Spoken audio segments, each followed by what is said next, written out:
পৃথিবীর জমিনে পাঠাবো, আমার রাহমাতুল লিল আলামিনকে পৃথিবীর জমিনে আমি কিছুদিন পাঠাবো।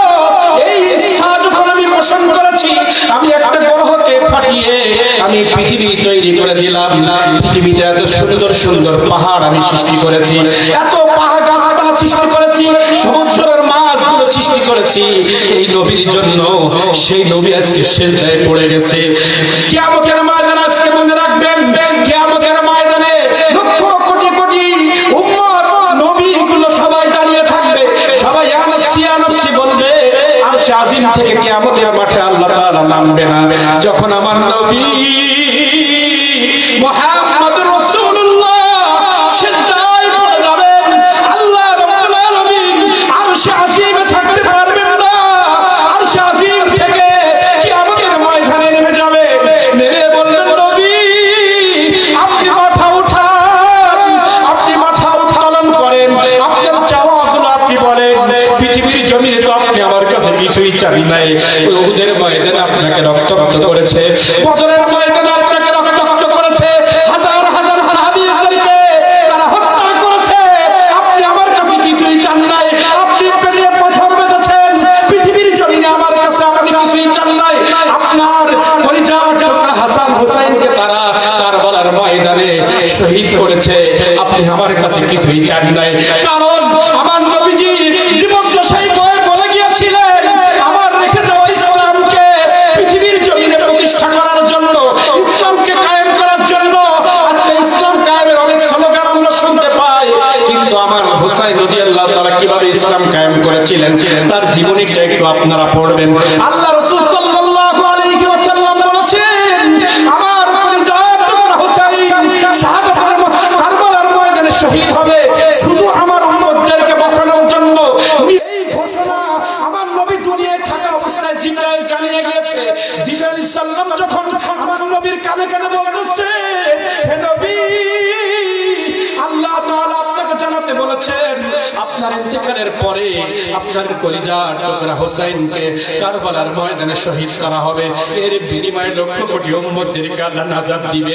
শুধু উম্মতের মায়ায় পড়ে আল্লাহ রাসূল সাল্লাল্লাহু আলাইহি ওয়াসাল্লাম ওই দিন যদি একবার আল্লাহকে বলতেন, হে আল্লাহ যে নবী উহুদ পাহাড়কে সোনা যদি বলতে হুকুম করতেন, উহুদ পাহাড় তুমি সোনায় পরিণত হয়ে যাও, উহুদ পাহাড় সোনায় পরিণত হয়ে যেত।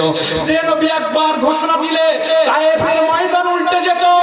সেই নবীকে যখন বলা হচ্ছে আপনার কলিজার টুকরা হুসাইনকে কারবালার ময়দানে শহীদ করা হবে, আল্লাহ রাসূল সাল্লাল্লাহু আলাইহি ওয়াসাল্লাম তো আল্লাহর কাছে বলতে পারতেন না, আল্লাহকে আমি ভোগ করেছি, আমি অনেক কষ্ট ভোগ করেছি, কিন্তু আমার কলিজার টুকরা হুসাইনকে শাহাদাত আমি মানি না।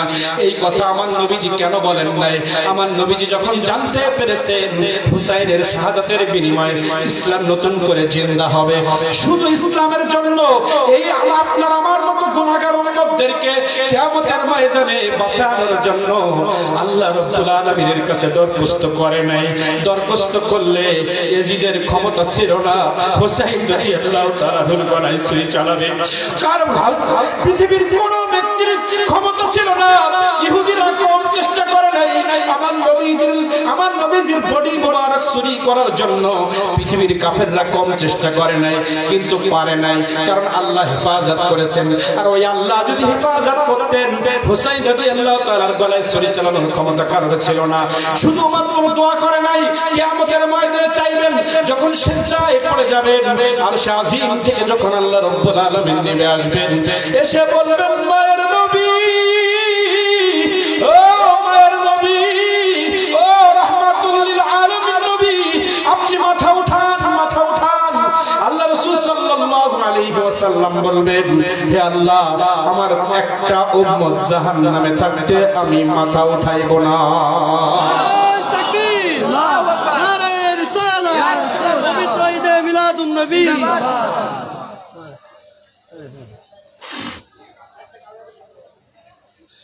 রাসূল সাল্লাল্লাহু আলাইহি ওয়াসাল্লাম যখন বলবে আমি মাথা উঠাবো, তখন কথোপকথন হবে, হে আল্লাহ রাব্বুল আলামিন আপনি তো সূরা দোহা নাযিল করেছিলেন, আমি আলোচনা ঢুকি না, এখনো ঢুকবো। শুধু মানুষগুলোকে এক জায়গায় করার জন্য মহব্বতের আলোচনা করছি। আমরা হাসরের ময়দানে রাসূলের শাফাআত চাই কি চাই না বলেন? ফাঁকা জায়গা পূরণ করেন, মহব্বতের সাথে বসেন। আজকে মহব্বতের আলোচনা হবে। আমরা কিয়ামতের ময়দানে আমার নবীজির শাফাআত চাই কি চাই না? কারা কারা চান হাত তোলেন।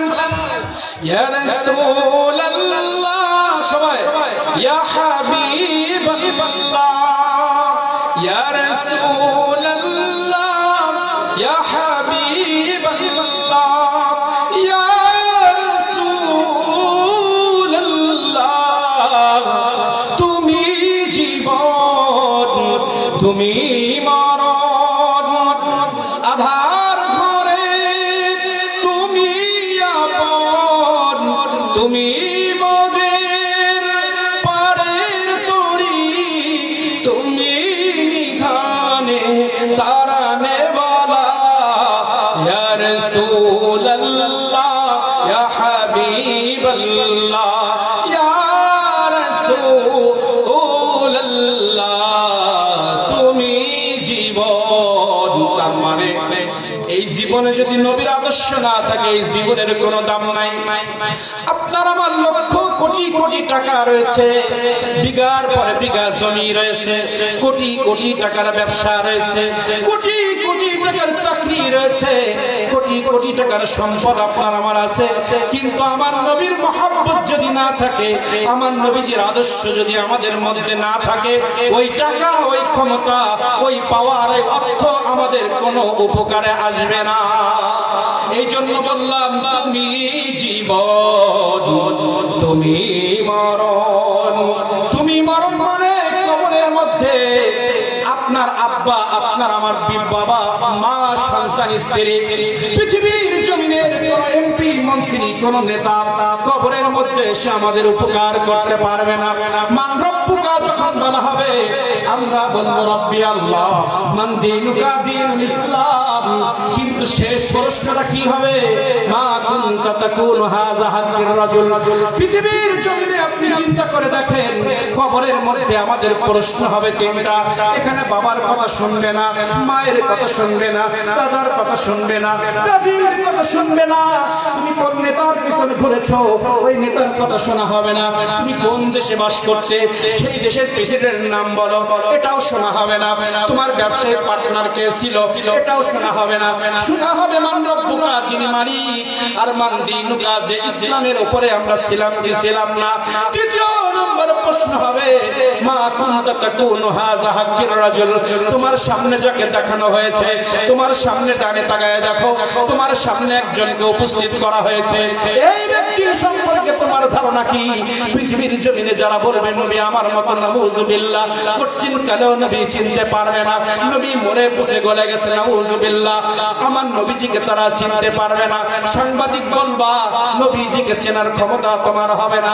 আমার নবীজির শান, মান, ইজ্জত নিয়ে পৃথিবীতে যারা সিনেমিনি খেলছো, কে কবরের মধ্যে আমার নবীকে তোমার চেনার সুযোগ হবে না।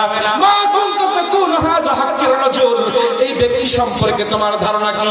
এই যে ব্যক্তিকে ওই সামনে হাজির করা হবে, উনি আমার নবী মুহাম্মদুর রাসূলুল্লাহ। তাহলে সেই মুহাম্মদুর রাসূলুল্লাহকে আপনি সম্মান করেন নাই, আপনি ইজ্জত দেন নাই, আপনি মহব্বত করেন নাই, আপনার চোখ অন্ধ হয়ে যাবে। আপনি কোশ্চিন কালেও আমার নবীকে আপনি চিনতে পারবেন না। পৃথিবীর জমিনে আমি কেন বললাম তুমি জীবন, তুমি মরণ? জীবনের রাসূলের সুন্নাত যদি আপনার আমার মধ্যে না থাকে, এই জীবনের কোনো দাম নাই। আমার চরিত্র যদি আমার নবীজির চরিত্রের সাথে মিলাইতে না পারি, ওই চরিত্রের এক ফোঁটা দাম হবে না। নবীজির যে আদর্শ পৃথিবীর জমিনে রেখে গিয়েছে, ওই আদর্শের উপরে যদি আমার জীবন না চলে, তাহলে ওই আদর্শ দিয়ে আমার কোনো লাভ হবে না। কবরের মধ্যে নবীর না চিনতে পারলে কোনো আবার আমাদের লাভ হবে না। এজন্য বললেন তুমি জীবন, তুমি মরণ, আধার ঘরে তুমি আপন, তুমি নিধানে তারানে ওয়ালা। কিয়ামতের ময়দানে প্রত্যেক নবী যখন ফিরিয়ে দিবে, জনাবে মুহাম্মদুর রাসূলুল্লাহ সাল্লাল্লাহু আলাইহি ওয়াসাল্লামের কাছে যখন যাব, আমার নবীজি সিজদায় পড়ে যাবেন। সিজদায় পড়ে বলবে, আল্লাহ রাব্বুল আলামিন আরশে আজিম থেকে নামবেন, রাসূল আপনার চাওয়া পাওয়া কি? আমার একটা গুনাহগার উম্মত জাহান্নামে থাকতে আমার সওয়াব বন্ধ হবে না।